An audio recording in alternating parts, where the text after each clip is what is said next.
Hi, Anthony Carruthers, Better Lesson, Master Teacher Project. And students have just finished creating their own tables for this quadratic function that represents the area of the corral. So to mesh with what they're doing, I'm going to create a similar table using Desmos.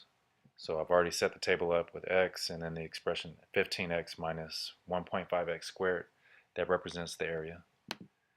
So I'll start by putting some values within the practical domain so we know that, for example, 1 is a possibility. We know that 2 is a possibility. And then we can just continue on with this pattern.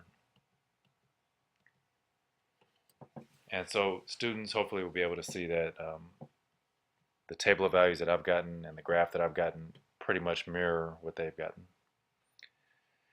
But then I want to take it a step further and just actually write the function, because this is actually a continuous function. In theory, x doesn't have to be a natural number of values. It can be anything. So I'll go ahead and write the function. So this particular function will just say, we can call it a of x this time, and a of x equals 15x minus 1.5x squared.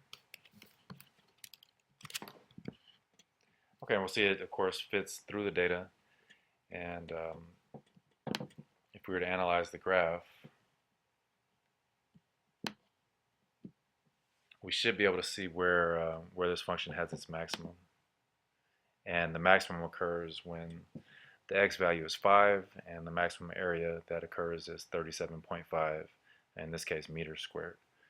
So all of this just to give an example of how we can write a function to represent a quantity and then analyze the graph or table of the function in order to learn things about it, like in this case, where it has its maximum.